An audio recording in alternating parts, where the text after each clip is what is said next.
माननीय supreme court जी, आपकी पूरी इज्जत करके मैं बता रहा हूँ, 48 घंटे में आप ठीक करा दीजिए भैया, आपके पास है कि आप सारे के सारे अस्पतालों के लिए बोलिए, केंद्र सरकार गला पकड़ के बोलिए, समय क्या देते हैं, 2 घंटे बोलिए, साला ठीक करो, और नहीं करते तो साहब मौतें हुई। इसका जवाब तो मोदी जी आपसे श्री राम लेंगे जब पिछवाड़े आपके बाण मारेंगे। हमें तो, हम लोगों को तो जवाब आप देंगे नहीं। श्री राम जब आपके पिछवाड़े मोदी जी बाण मारेंगे ना, तब शायद वहां मुंह खोल पाओ, और नहीं तो फिर राम तुम्हारा पता नहीं क्या क्या खोल देगा, ये तुम सोच भी नहीं सकते।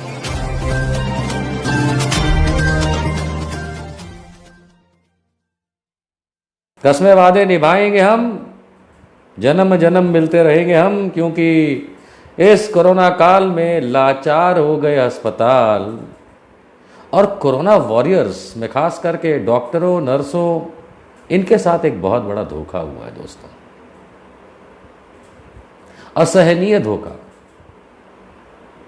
सबसे पहली बात तो यह है कि भारत में 100, 200, 1000, 10,000 नहीं, पता नहीं कितने हजार अस्पताल हैं, छोटे बड़े सब मिला के, बहुत है, कोई कमी नहीं है। चाहे वो प्राइवेट हो, चाहे वो सरकारी हो, चाहे ट्रस्ट चलाता हो, चाहे कैसा भी हो, बहुत सारे अस्पताल हैं हमारे देश में। लेकिन आप सब सुबह से लेकर रात तक खुद एक ही समाचार देखते हैं कि लाचार अस्पताल। क्यों? हमारे अस्पताल क्यों लाचार हो गए? एक कारण हो सकता है कि अस्पताल जब बनाए जाते हैं, चाहे प्राइवेट हो चाहे सरकारी हो, वो हर ज़िले में कितने लोग रहते हैं, कितने मरीज़ हो सकते हैं, किस प्रकार की बीमारियां होती हैं, उस हिसाब से संख्या बनाई जाती है कि हर ज़िले में कितने अस्पताल होंगे, कितने बेड होंगे। ये सारी चीज़ें जो हैं, ये एक कैलकुलेटेड बेसिस पे एक आम अमूमन देश में बनाई जाती हैं चीज़ें।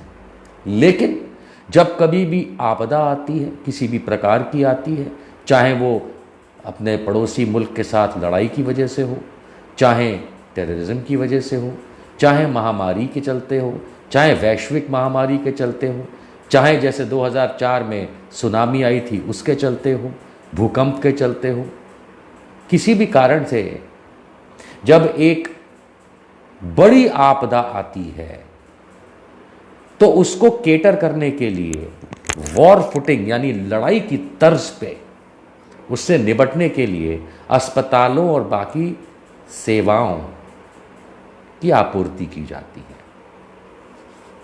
ये हम सब जानते हैं, कोई नई बात नहीं है। लेकिन आज जब आप पिछले 1 साल में 2020 और 2021 में नज़र उठा के देखेंगे तो लाचार अस्पताल और लाचार डॉक्टर और लाचार नर्सें दिखाई देती हैं। मैं ये शब्द बड़ा सोच समझ के कह रहा हूं, लाचार। मैं मानता हूं कि कोई भी डॉक्टर, किसी भी प्रकार का डॉक्टर, नर्स लचर नहीं हो सकता, लाचार हो सकता है। लचर इसलिए नहीं हो सकता क्योंकि हर डॉक्टर वो संबित पात्रा नहीं होता, वो लचर हो सकता है, वो भी डॉक्टर है लेकिन वो लचर डॉक्टर है। लेकिन आज बड़े मुद्दे पे जाएंगे कि जिस तरीके से लाचारी इन अस्पतालों में देखने को आ रही है उसका एक कारण है। उसका कारण है हमारे सरकार, खास करके केंद्र सरकार की लचर व्यवस्था। मुझे ये आप लोगों से आज चर्चा करने का मन सिर्फ एक कारण से हुआ, वैसे तो काफ़ी दिनों से इस टॉपिक पे मन था, लेकिन कल गुड़गांव की कुछ तस्वीरें आई, गुरुग्राम हरियाणा। इससे पहले भी कई अस्पतालों की आई, चाहे मध्य प्रदेश की हो चाहे कहीं की भी हो, बहुत सारी वीडियोस, समाचार आ ही रहे हैं लगातार कि किस तरीके से अस्पतालों में ऑक्सीजन ख़त्म हो जाती है, उसकी कमी हो जाती है, चाहे वो दिल्ली हो चाहे कहीं भी हो, चाहे नासिक हो, और उसके चलते कई मरीज़ों की आईसीयू में मृत्यु हो जाती है। ये समाचार आ ही रहा है, हर जगह से आ रहा है। और अभी बिल्कुल हाल में जब गुड़गांव का मैंने देखा तो मैंने कहा इस बात पे आप लोगों से मैं कुछ बातें अपनी रखना चाहता हूं कि ये व्यवस्था की ऐसी परिस्थिति है क्यों। मुझे तो ये अंदाज होता है कि ये व्यवस्था, एक अस्पताल की व्यवस्था वहाँ का मैनेजमेंट संभालता है। लेकिन जब महामारी चल रही है तो सारे अस्पतालों को, जिनको कोरोना केसेस को डील करने के लिए नियुक्त किया गया है, जहाँ पे बेड्स हैं, उनको NDMA, national disaster management act के तहत एक यूनिफाइड मैनर के अंदर कंट्रोल किया जाता है। वहाँ पे जितनी भी सुविधाएं हैं वो राज्य सरकारें और केंद्र सरकार मुहैया कराती हैं, अगर किसी भी चीज़ की कमी हो जाए तो। उदाहरण के तौर पे दवाई, अगर कहीं रेमडेसिविर इंजेक्शन की कमी है, वो बात और है कि WHO और IMA मना कर चुका है उसके लिए, लेकिन फिर भी कई राज्य उसको दे रहे हैं। केंद्र सरकार ने भी उस पर बैन तो नहीं लगाया है, जबकि इंडियन मेडिकल एसोसिएशन ने कहा है कि किसी काम की नहीं है। यानी कि ये सरकारें जो हैं, ये हर उस, उत्तर प्रदेश के मुख्यमंत्री ने कहा कि निजी अस्पतालों में भी रेमडेसिविर अरेंज कराएंगे, मुहैया कराएंगे। तो ये इस बात को चिन्हित करता है कि अगर कोई भी चीज़ की कमी प्राइवेट अस्पतालों में भी हो जाएगी, चाहे ऑक्सीजन हो, रेमडेसिविर हो, या ऐसी कोई भी आवश्यकता, चाहे स्टाफ हो, उसका काम, उसकी ज़रूरत मुहैया कराने का काम सरकारों का है, और ख़ास करके केंद्र सरकार का है। लेकिन क्या वो ये चीज़ पूरी करा पा रही हैं? सोचिए, विदेशों से आए मेडिकल सहायता हम सब ने देखा, कहीं हवाई जहाज़ से आ रही, कहीं पानी के जहाज़ से आ रही, कहीं कैसे आ रही। खास करके ऑक्सीजन के कॉन्सेंट्रेटेड जो क्या कहते हैं उसके सिलेंडर, वो तो बहुत सारे दिखाए गए। क्या आप मान सकते हैं कि एक हफ्ते से जितना भी विदेशी आया है सामान, सहायता ऑक्सीजन से लेके जो भी भारत के लिए, वो एक हफ्ते तक, एक हफ्ता मतलब 7 दिनों तक बंदरगाहों पे और हवाई अड्डों पे पड़ी रही। उसको वहां से हिलाया तक नहीं गया। किसी देश से हवाई जहाज के अंदर ऑक्सीजन के संयंत्र आए, कहीं कुछ और आया, वो बंदरगाहों और हवाई अड्डों पे केंद्र सरकार ने पड़े रहने दिया। उसको कहाँ भेजना है, किसके पास पहुंचाना है, किस राज्य में, किस शहर में, किस अस्पताल में कैसे डिस्ट्रीब्यूशन करना है, मोदी जी को नहीं आता। अनपढ़ आदमी है, गंवार आदमी है, कैसे आ सकता है? सोच के तकलीफ होती है कि अगर किसी की सांस 2 मिनट रुक जाए तो वो परलोक सिधार जाता है। और एक हफ्ते तक केंद्र सरकार ने विदेश से आई इन सहायताओं को बंदरगाहों और हवाई अड्डों पे पड़ा रहने दिया। क्या आप ये सोच सकते हैं? ऐसा काम कोई कर सकता है कि मैं भूखा हूँ, मेरे किचन में खाना बन चुका है, लेकिन वो खाना मुझे दिया ही नहीं जा रहा है, मैं उस भूख से मरे जा रहा हूँ, एक हफ्ते तक मुझे खाना नहीं दिया जा रहा है। ये तो फिर भी समझ में आता है। लेकिन ऑक्सीजन, विदेश से कितने टन ऑक्सीजन मंगाई गई सबको पता है। बंदरगाहों और हवाई अड्डों पे पड़ी थी भैया हफ्ता भर। एक हफ्ता कौन सांस रोकेगा मरीज, मेरे को ये बता दो मोदी जी। नहीं, कोई नहीं रोक सकता। और इसके चलते जाने कितनी मौतें हुई, इसका जवाब तो मोदी जी आपसे श्री राम लेंगे जब पिछवाड़े आपके बाण मारेंगे। वो हमें तो, हम लोगों को तो जवाब आप देंगे नहीं। श्री राम जब आपके पिछवाड़े मोदी जी बाण मारेंगे ना, तब शायद वहाँ मुंह खोल पाओ, और नहीं तो फिर राम तुम्हारा पता नहीं क्या क्या खोल देगा, ये तुम सोच भी नहीं सकते। क्योंकि मरता हमारा भारतीय पल पल के लिए ऑक्सीजन के लिए तड़प रहा है हर राज्य में। और ये योगी आदित्यनाथ जो गीदड़ भपकियां सुनाते हो ना किसी को कि रासुका लगा देंगे, अफवाह फैलाई, तो सबसे बड़े अफवाह फैलाने वाले तुम हो नालायक। तुम झूठ बोलते हो पूरे प्रदेश को, और मोदी झूठ बोलता है पूरे देश को। बेवकूफ समझा लोगों को। सैकड़ों लोग मरे जा रहे हैं, और ये बंदरगाहों हवाई अड्डों पे तुम्हारी सहायता पड़ी हुई है, ऑक्सीजन से लेके बाकी मेडिकल इक्विपमेंट। ये केंद्र सरकार है। नहीं, ये केंद्र सरकार तुम्हारे घर का भैया राज मिश्रा जी, अगर आपके घर का नौकर अगर ऐसा करे कि आपको ऑक्सीजन की जरूरत है, वो दरवाजे के अंदर ऑक्सीजन है, क्या करोगे? हाथ में बंदूक हो तो क्या करोगे? कमाल करते, ये सरकार है, हरामजादे ये सरकार है। लेकिन भाई साहब, भारत का एक नियम है, आप अपनी सरकार को गाली नहीं दे सकते। सरकार में बैठे लोग आपको जेल में डाल देंगे। तेरी ऐसी कम तैसी, तेरी ऐसी कम तैसी मोदी, समझा? तेरे को उठा करके ऐसा ऑक्सीजन सिलेंडर में डालेंगे ना बेटा, ठंडा हो जाएगा। लाचार अवस्था हमारे अस्पतालों की इसलिए है क्योंकि हमारी केंद्र सरकार नपुंसक है, और इस नपुंसक केंद्र सरकार की बदौलत जितने भी अस्पताल हैं उनमें ना दवाइयां हैं, ना ऑक्सीजन की प्रॉपर सप्लाई है। यहां तो यहां दिल्ली के आर्मी बेस हॉस्पिटल में ऑक्सीजन की कमी है। इससे आप अंदाजा लगा सकते हैं कि पूरे देश में ऑक्सीजन की कितनी कमी होगी। और इन्हीं कारणों से ये हमारे जो अस्पताल में जो कोरोना वॉरियर्स हैं, डॉक्टर, नर्स, ये क्या करेंगे बताइए? नहीं, आप क्या करेंगे बताइए? मैं आपको एक छोटा सा उदाहरण देता हूं। हम सब जितने भी लोग हैं, हम हवाई जहाज में बैठ गए टिकट खरीद के, एयर होस्टेस आई, उसने एक एक पानी की बोतल सबको दी, स्टीवर्ड आया, उसने कहा हेलो एवरीबॉडी, अभी हम थोड़ी देर में उड़ान भरने वाले हैं और 1 घंटे में बंबई पहुंचने वाले हैं, है ना। पायलट बेचारे दोनों अंदर तैयार हैं, लेकिन जहाज में तेल नहीं है। कौन आपको बंबई पहुंचाएगा 1 घंटे में बताइए? वो एयर होस्टेस ले जाएगी, वो स्टीवर्ड ले जाएगा, वो पायलट कंधे पे उठा के हनुमान जी बन के ले जाएंगे। कौन ले जाएगा? हवाई जहाज ही लेके जाएगा ना। लेकिन अगर उसमें तेल नहीं है, फ्यूल नहीं है, तो हवाई जहाज टेक ऑफ कैसे करेगा, उड़ान कैसे भरेगा? नहीं हो सकता। समझ गए?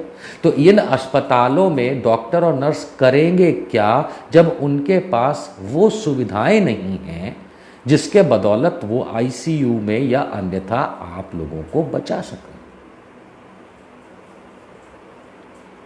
मेरे तो ये समझ में नहीं आता। कितने सारे एनजीओज और ट्रस्ट और रिलीजियस संस्थाओं ने अपनी जगह खोल दी, वहाँ पे हज़ारों सैकड़ों बेड लगा दिए, ऑक्सीजन की सप्लाई बना दी। अब सवाल ये उठता है कि जब वो कर सकते हैं तो हमारी सरकार क्यों नहीं कर सकती? अगर एनजीओ कर सकते हैं, गुरुद्वारे कर सकते हैं, मस्जिदें कर सकती हैं, राधा स्वामी सत्संग वाले कर सकते हैं, लेकिन हमारी नपुंसक नकामी सरकार नहीं कर सकती साहब। नल्ली सरकार नहीं कर सकती, ठीक है? नल्ली सरकार नहीं कर सकती। एडवोकेट हुसैन साहब कह रहे हैं कि रोहित सरदना का वीडियो आपके इनबॉक्स में भेजा है, मोदी को जिम्मेदार माना है। एडवोकेट साहब, वो रोहित सरदना मरहूम का वीडियो नहीं है, वो नवीन कुमार का वीडियो है, तो वो एक अलग स्टोरी है, तो वहाँ ना जाए। एनीवेज, तो लाचारी की जो परिस्थिति है उसमें किसी को भी ये अनुमान लगाने की ज़रूरत नहीं है कि देश का जो प्रधानमंत्री है वो कितना बड़ा नल्ला है। अंबानी का दल्ला तो था, लेकिन काम के मामले में नल्ला है। और उसी वजह से ये हमारे जो कोरोना वॉरियर्स हैं, डॉक्टर हैं, नर्स हैं, ये बेचारे जो हैं, ये आपको कोई सुविधा प्रदान सही तरीके से नहीं कर पा रहे हैं। उनकी कोई गलती नहीं है। अगर वो अस्पताल छोड़ के गुड़गांव में भाग गए तो उन्होंने गुनाह किया। एक उदाहरण दे रहा हूँ, उन्होंने गुनाह किया, उन्हें मरीज को छोड़ के नहीं जाना चाहिए था, लेकिन क्या करते वहाँ पे? मार खाते।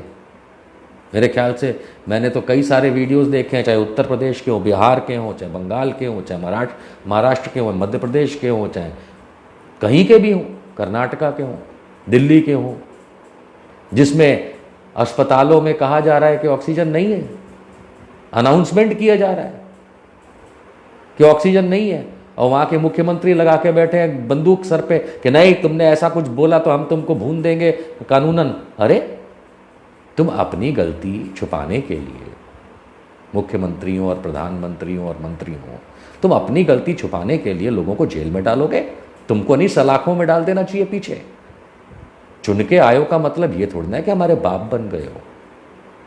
चुन के आने का मतलब हमारे बाप नहीं होता है।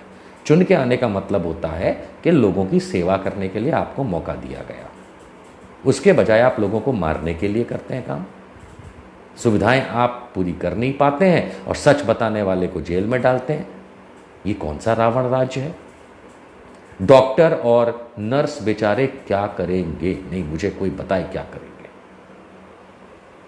कुछ नहीं कर सकते। लाचार बना दिया है अस्पतालों को हमारी केंद्र सरकार और राज्य सरकार। लाचार, बाकायदा लाचार बनाया, इसके सिवाय कुछ भी शब्द नहीं है उसके लिए। और इसके लिए मेन कारण यह है कि हमने 2020 की शुरुआत से देखा कि जिस तरीके से मोदी ने पैसा खाना शुरू किया विदेशों से, भर भर के लोन ले लिया वर्ल्ड बैंक से, IMF से, RBI से, और उसके बाद कोई तैयारी नहीं करी ना, कोई तैयारी नहीं करी। कोई माँ का दीना मुझे ये नहीं कहेगा कि तैयारी की थी, कोई तैयारी नहीं करी।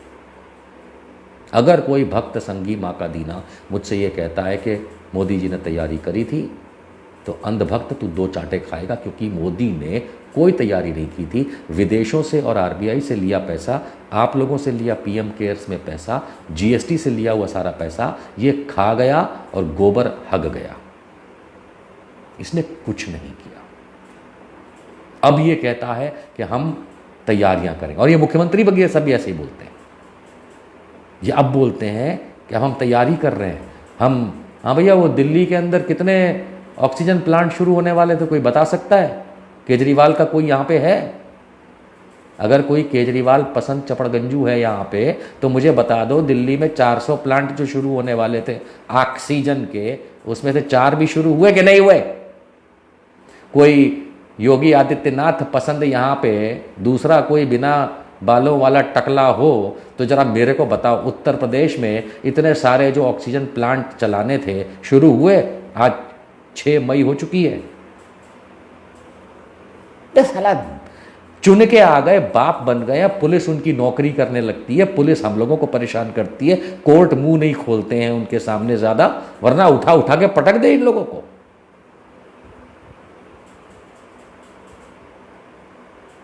ये जैसा जावेद अहमद साहब कह रहे हैं, बिल्कुल सही कह रहे हैं। उसको मैं अपने शब्द में कहूंगा, मोदी जी ने कहा था दिया जलाओ, 2020 में कहा था ना, ताली बजाओ, थाली बजाओ, घंटा बजाओ, दिया जलाओ। घंटा बज गया साहब, दिया नहीं, चिताएं जल रही हैं। बज गया घंटा, जल गई चिताएं। तो क्यों? क्योंकि जो लोग, हम लोग बेवकूफ़ हैं और नियमों का पालन नहीं करते। खैर वो नियम भी पता नहीं किस बेसिर पैर के बने हैं, बट जो भी बने हैं उनका भी हम पालन नहीं करते हैं, और कहाँ चले जाते हैं? कुंभ में डुबकी मारने चूतियों की तरह चले जाते हैं। Is it that a bloody joke? और फिर वापस कोरोना बम बन करके जा करके हम ये सोचते हैं कि हम अगर बीमार पड़ भी गए तो अस्पताल हमारा ध्यान रख लेगा। अस्पताल कहाँ से ध्यान रखेगा जब इस चीज़ की कोई दवाई नहीं है? वैक्सीनेशन दवाई नहीं होती। वैक्सीनेशन तो ना हो इसके लिए एक स्वस्थ व्यक्ति को लगाया जाता है, लेकिन जो बीमार पड़ चुका है उसके लिए कोई दवाई कहाँ है? दुनिया में नहीं। सरकारें, वो कोई केजरीवाल बोलता है कि हम रिक्शा वाले को 5,000 रुपया महीना देंगे और 2 महीने का राशन देंगे। अरे भाई, हमको कई लोगों ने बोला कि हाँ पिछली बार दिया था। हमको कोई बताओ तो सही, डेटा फैक्ट तो बताओ, कितने लोगों को दिया था? हैं? किसी के अकाउंट में? हमको हमारी सोसाइटी के गार्ड उत्तर प्रदेश में ये पूछते थे कि भैया मोदी जी ने जे कही है हमसे कि हम तो इतने 1,000 रुपये महीना दे देंगे गरीब आदमी को, और योगी जी ने भी कही है कि इतने 1,000 दे देंगे। आया बाबा जी घंटा वहाँ से कुछ के पहुँचा, लेकिन अधिक को नहीं पहुँचा, दिया ही नहीं, खा गए। तो ये इस तरीके से लाचार कर दिया है हमारे अस्पतालों को, जिसमें मर रहे हैं हमारे लोग। और स्वाभाविक सी बात है कि जो ट्रस्ट हैं, चाहे वो गुरुद्वारों की सेवा हो, धन्यवाद उनका, मस्जिदों की धन्यवाद उनका, सत्संग जैसी जगहों का धन्यवाद उनका, वो क्रिटिकल लोगों को नहीं सेवा दे रहे हैं। वो जिनको थोड़ा ऑक्सीजन की कमी हो जाए, आइसोलेशन की आवश्यकता, उनको जगह दे रहे हैं।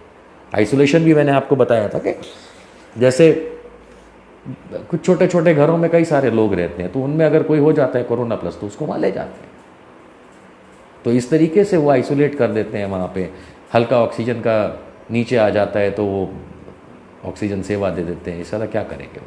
लेकिन क्रिटिकल, हम तो अस्पताल की जब बात कर रहे हैं तो कोई मंदिर, मस्जिद, सत्संग की ज़मीन या गुरुद्वारा वो क्रिटिकल पेशेंट को तो नहीं हैंडल कर सकता, वो तो हॉस्पिटल को हैंडल करना है। अस्पतालों में क्रिटिकल पेशेंट जाते हैं और वहाँ पे साहब ऑक्सीजन नहीं होती, यूपी में भी नहीं होती। सुन लो योगी आदित्यनाथ जी, यूपी में भी बहुत जगहों पे नहीं होती और लोगों को बहुत परेशानी होती है। अफवाह नहीं है, तुमको आईना दिखा रहे हैं, बुरा लगे तो लगे, हमको जेल में डाल दो, कोई फर्क नहीं पड़ता। सच्चाई बोलने के लिए जेल में जाएंगे तो महात्मा गांधी की बात होगी। महात्मा गांधी भी सच बोलने के लिए जेल गए थे, तुम्हारे सावरकर की तरह नहीं गए थे माफ़ी मांगने के लिए, समझ गए? नहीं मांगी तो माफ़ी, डाल दो जेल में, हमको बेल भी नहीं करेंगे। बक हर जगह ऑक्सीजन की कमी है, इसीलिए विदेशों से मंगाई जा रही है। योगी आदित्यनाथ कल कोई चिड़िया नाम पैदा नहीं हुआ कि आकर के धमका देगा। धमकाना रखना अपने पास, समझ गए आदित्यनाथ? किसी और को धमकाना, चीफ मिनिस्टर हो लेकिन इंसानों की तरह बात करा करो। पूरे देश के अंदर ऑक्सीजन की कमी, बेड्स की कमी, ये काम केंद्र सरकार का, राज्य सरकारों का। केंद्र सरकार पैसा नहीं दे रही राज्य सरकारों को, जीएसटी खा गई, खुद भूखी नंगी घूम रही है। मोदी झोला, अबे तेरे झोले के अंदर भी सुराग है, सब खा गया तू। बंगाल में चुनाव करेंगे, असम में चुनाव करेंगे, इनको यही काम बचा था खाली। हाँ, कितने शर्म की बात है, पूरा देश लाचारी में चल रहा है, पूरे कोरोना वॉरियर्स बेचारे लाचारी में चल रहे हैं। डॉक्टर क्या सेवा देगा? पढ़ाई करके आया है, एमबीबीएस है, एमडी है, स्पेशलिस्ट है। कोरोना के लिए पिछले साल यही कोरोना वॉरियर्स कोरोना के चलते बेचारे पीपीई किट मांगते मांगते थक गए, वो नहीं दिया सरकार ने उस समय। फिर कह दिया कोरोना काल अब अनलॉक 1 हो जाएगा, वही हाल इस समय कर रखा है। दोस्तों, बेड अरेंज करना, ऑक्सीजन अरेंज करना, रेमडेसिविर अरेंज करना, वगैरह वगैरह वगैरह, ये मेरा और आपका काम नहीं है। हमारे बहुत अच्छे मित्र इंडियन यूथ कांग्रेस के प्रेसिडेंट श्रीनिवास जी ने इतना बेहतरीन काम किया, विदेशी दूतावास से लेकर के गरीबों तक ऑक्सीजन पहुंचाई, मदद की। उनके खिलाफ केंद्र सरकार, मोदी जी जांच करवा रहे हैं कि इन्होंने मदद कैसे करी। अबे भूतनी के मोदी, तू मदद नहीं कर सकता तो क्या और कोई मदद नहीं करेगा? मरने देगा देश को? तेरी तरह है क्या? रावण और जालिम लोग हैं क्या इस देश के अंदर?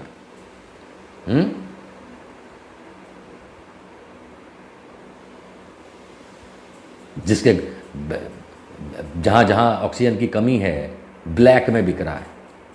योगी आदित्यनाथ सुन ले, उत्तर प्रदेश में आज भी ब्लैक हो रहा है। अगर तेरे पास इतनी ऑक्सीजन होती जो तू चिल्ला रहा था कि रासुका लगा देंगे, किसी ने अफवाह फैलाई, तो ये बता ब्लैक में कैसे हो रहा है? क्या व्यवस्था खड़ी करी तुमने भाई? अरविंद केजरीवाल, क्या व्यवस्था खड़ी करी? दिल्ली में बैठ के तची चपड़ करते हो, तुमने व्यवस्था क्या खड़ी करी बताओ? कोई सर पैर नहीं इन लोगों का, कोई सर पैर, 10 पैसे का सर पैर नहीं है।